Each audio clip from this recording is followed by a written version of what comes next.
Hi team, I'm Fiona. Pray. Wait.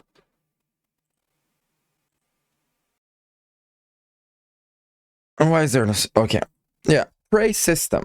They actually talked about it when they were talking about the game during the launch.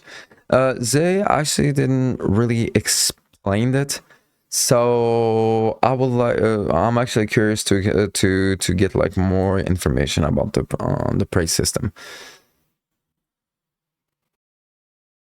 Hi team, I'm Fiamma, and today we're going to take a look at the Prey system, a new feature coming to World of Warcraft with the launch of Midnight. We'll team up with Magister Astalor Bloodsworn to aid him in his experiments with a mysterious new substance, Anguish. The War Within introduced us to Delves, bite-sized instances with scaling difficulty that can be completed solo or in a small group, and that progress with us across the course of the expansion. While we have new Delves coming with Midnight, Prey fills a similar role in the outdoor world, as a max level feature we can get big rewards from each week that also provides another path to filling your Great Vault, with different difficulty levels too.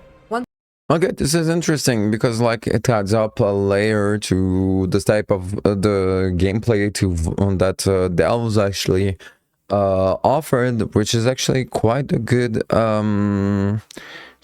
innovation to push solo content that is accessible to everyone, that is rewarding enough and in a different way. So yeah, really great. Once a player has completed the leveling campaign, Astalor will request your assistance in Silvermoon City. Visit Murder Row to find him. Sending you to Silvermoon Harbour to learn the basics of the system, he's captured a guest to help demonstrate what he needs. Astalor has never been shy about embracing darker methods if it's for the benefit of his kind. Like when they got their hands on a Naru back during the Burning Crusade, and he figured out how to manipulate its powers to allow the elves to wield the light, despite what it cost for the Naru to be drained like this. The core of Muuru now rests within the Sunwell, and Astalor has a new path to power and safety in mind, and we get to help. He reveals he's been tracking threats to the city for quite some time, learning how they fight, where they hide, and that they're powerful creatures, a power we can extract to fuel the magical defences of Silvermoon City. After a short demonstration, we're sent into the world to complete our first hunt. It's up to us which target we want to track down first, from murderous death knights to thorn speakers in control of nature itself, or even an ogre from the Twilight Blade who isn't exactly the brains of the operation. Each target grants the same rewards and fights with the same tools, so your choice can be guided by where you'd like to go, or which achievements you'd like to hunt. More on that later. Astalor's not entirely sure where exactly our prey is located, but he can tell you which zone they've been stalking, so that's where we can begin. Once you've accepted the contract, head out to where they were last seen, and you can decide on how you want to trap your prey. One specific world quest is offered to lure out your target and quickly progress your search, but you can also complete other world quests, hunt rare creatures, or discover treasures if those are objectives you already had in mind. 2 birds, 1 stone. No matter what you choose to do, your prey will still be hunting you, so watch your back. Laying traps or ambushing from the shadows, you can find yourself in combat with your prey with little to no warning, and these combatants are far from inexperienced. Bite back and defend yourself, then see if you can spot their path of retreat for a little extra push. Once your crystal is fully attuned, it will expose the location of your target. Time for that final confrontation. Drain their anguish and send it back to Astalor for a reward, and eventually he might consider sharing some of his rarer treasures with you, and bringing you into the fold to explain more of just what he's trying to accomplish. Okay, so this is interesting because it's not just go and kill, it's go, track, kill, and then you get reward. So actually a cool system, especially since it's not a system that replaces another system, it's a system that is just added. So one more fun thing to do in World of Warcraft. So enjoy, quite the good news. He's experimenting with the power Anguish holds, using it to imbue weapons and constructs, even mana worms to become more powerful, to aid in the city's defense. But he needs more, so onward to another hunt we go. There's always more prey to hunt. That first target not enough of a challenge. The braver among us can unlock hard mode prey. Now there are affixes to make you work just a little bit harder for it. Seeping gore will spawn under our feet to keep us on our toes, dying while tracking our prey will wind back some of our progress, and the closer we draw to our target, the more torment we endure from Astalor's artifact, increasing the damage we take. Successfully completing these hunts does increase the rewards, and if you're feeling extra spicy, you can dive in with Nightmare difficulty for a challenge to rival that of late-stage delves. Nightmare brings all the affixes of hard mode plus a bloody spirit that will chase you down, dealing massive damage if they catch you.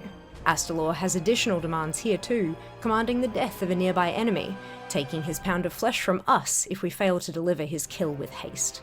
Nightmare difficulty is not for the faint of heart, but even better rewards await those strong enough to conquer the challenge. Speaking of rewards, each completed hunt will grant you gold, dawn crests of an appropriate quality depending on the difficulty of the hunt, a Prey Seeker's chest containing gear, supplies, coffer key shards, and potentially crafting materials, as well as Prey Seeker's journey, which feels kind of like a renowned reputation track meets the Delves journey. Each hunt you complete will add progress to this seasonal track, with your first 4 hunts each week, warband-wide, giving you a significant jump. Each level will unlock something new, like quests with Astalor, the hard or nightmare difficulties, transmog, pets, or mounts. Each week you'll have access to 1 hunt of each difficulty you've unlocked in each zone of Midnight, but Okay, so this is really cool as well because it allows for like weeklies that do not seem too bothersome. So really something that adds up to the gameplay, that is parallel, and that is also like for casual players something really enjoyable. if you've exhausted those and you've reached level 2, you can ask Astalor to send you on a random hunt in exchange for some remnants of anguish. These random hunts will reward you with a rune you can exchange for a variety of currencies adventurers might find helpful. On top of all of this, completing hunts will also progress the world row of your Great Vault each week, another way to gear up for those who like to focus more on solo content. Taking a look at those cosmetic rewards, there are 2 pets available for purchase. The Lil Prey Seeker is unlocked at level 9 of your journey, and just look at Voldy, such a cutie. 2 mounts, Adorable. Prey Seeker's Hubris at level 5, and Prey Seeker's Wrath unlocking with the End at level 10. A helm and set of shoulders unlock for purchase at level 3, with more shoulders and a backpack at level 6. But the full sets of cosmetic gear for each armor type don't require a level at all, just enough remnants of anguish in your pocket. For those achievement hunters, you've got plenty of challenges to keep you busy. Not only are there points for completing a variety of hunts, but defeating specific targets on the hard and nightmare difficulties will unlock plinths for purchase, housing decor to showcase your kills. There are a few achievements for the harder challenges in war mode, plus a few that are a little out of left field, like catching fish while tracking a nightmare difficulty prey. It's worth chasing these ones down, as there's also a meta achievement. Check out Praying for Midnight and its title reward, Prey Seeker. Finally, unlocking the prey system and progressing the seasonal journey is warband-wide, so your ults can hunt prey while leveling, and you're not restricted to your main for those first 4 boosted hunts each week.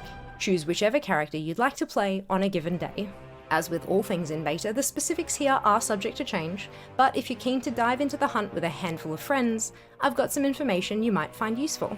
While tracking your prey, each member of your party can and will be ambushed separately. These ambushes will fixate on their target and cannot be taunted, but all party members can engage in combat. This absolutely means that in a party of 5, you could be surprised by 5 separate enemies all at once. Be careful out there. Once your prey's location has been revealed, all of you will fight against the one target. I guess this is a good way to balance group hunting. Like, so this is great. But their abilities will be used on all of you, for example, 5 puddles of seeping gore to dodge. Don't worry if a member of your hunting party joins you a little bit late. Once one member has found the target's location, it will automatically be shared with all party members in the zone with you at the time, so you can all face the final confrontation as a team. No playing catch up here. And that's the prey system in a nutshell. Accept contracts, hunt your prey, and claim your rewards when Midnight arrives in March. Dive in as soon as you've finished your story campaign. Don't keep Astalor waiting now, champion. Okay, so overall, interesting stuff. Interesting stuff that will be, and it's complementary content, so, and it's good content for casuals, so for new players, so this is actually great. Actually, overall, they didn't took the time to actually explain thoroughly what it meant, so now that they did, I'm actually quite happy about the system. Thank you, Fiamma Collects, for the explanation. Yeah.